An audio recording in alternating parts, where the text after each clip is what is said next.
नमस्ते, मेरा नाम है अभिनय आकाश और आप देख रहे हैं प्रभा साक्षी का बेहद ही खास कार्यक्रम मोस्ट रिलायबल इंफॉर्मेशन यानी एमआरआई।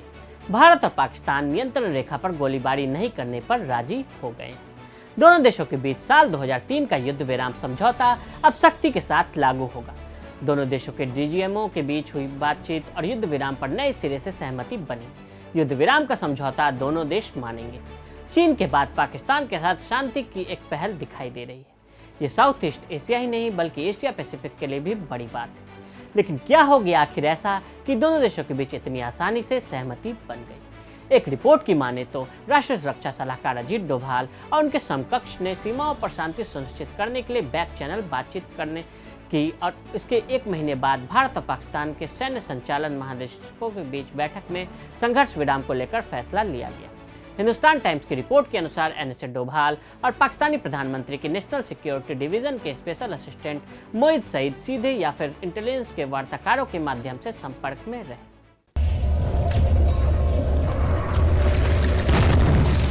दोनों देशों के डीजीएमओ के संयुक्त बयान इन वार्तालापों का पहला परिणाम है, जिनमें किसी तीसरे देश में कम से कम आमने सामने की बैठक भी शामिल है। केंद्रीय गृह मंत्री अमित शाह, रक्षा मंत्री राजनाथ सिंह और विदेश मंत्री एस जयशंकर सहित सरकार के शीर्ष नेताओं को ही केवल इस बात की जानकारी थी। पहला संकेत जो कि बैक चैनल वार्ता के ट्रैक पर होने का है वो इस महीने की शुरुआत में आया। 2019 में बालाकोट एयर स्ट्राइक के बाद पाकिस्तान के सेना प्रमुख जनरल कमर जावेद बाजवा ने भारत के खिलाफ अपने कड़े बोल जारी रखे थे, लेकिन अचानक से 2 फरवरी को जनरल बाजवा ने भारत के साथ शांति का राग छेड़ दिया। जनरल बाजवा ने कहा कि पाकिस्तान और भारत को कश्मीर मुद्दे को गरिमापूर्ण और शांतिपूर्ण तरीके से हल करना चाहिए। इसके साथ ही हाल के हफ्तों में जम्मू और कश्मीर में सीमा पर संघर्ष विराम उल्लंघन में भी कमी आई, जिसके बाद ये समझौता सामने आया।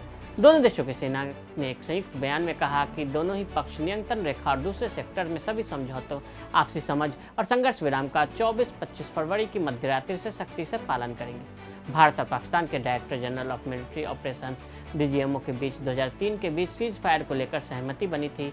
साल 2018 में भी इसी तरह के समझौते पर हस्ताक्षर किए गए। इस समझौते की बड़ी बातें आपको बताते हैं। पाकिस्तान और भारत नियंत्रण रेखा एलओसी पर संघर्ष विराम सभी समझौते सहमति का कड़ाई से पालन करने और मौजूदा व्यवस्था के जरिए किसी भी अप्रत्याशित स्थिति का समाधान करने या गलतफहमी को दूर करने पर राजी हुए। हॉटलाइन संपर्क और फ्लैग मीटिंग व्यवस्था का इस्तेमाल किया जाएगा। डॉन अखबार ने पाकिस्तानी सेना के प्रवक्ता मेजर जनरल बाबर इफ्तिखार के हवाले से कहा कि 1987 से ही भारत और पाकिस्तान के बीच हॉटलाइन स्तर पर संपर्क हो रहा है। स्थापित तंत्र के जरिए दोनों देश के डीजीएमओ संपर्क में रहते हैं। अब एलओसी पर नहीं चलेगी गोली। पिछले साल पाकिस्तान ने 5133 बार युद्ध विराम का उल्लंघन किया। पिछले वर्ष पाकिस्तानी गोलीबारी में 21 नागरिकों की मौत हुई थी। पिछले वर्ष की पाकिस्तानी गोलीबारी में 71 नागरिक घायल हुए थे। 2020 से सीमा पार से गोलीबारी में सुरक्षा बलों के 24 जवान शहीद हुए। 2020 में सीमा पार से गोलीबारी में 126 जवान घायल हुए। जम्मू कश्मीर में सीज फायर उल्लंघन 2018 में 2140, 2019 में 3479, 2020 में 5133। चीन ने इस बात को समझ लिया है कि इस तरह की कार्रवाई 3 में मुशर्रफ और वाजपेयी के बीच हुआ था समझौता।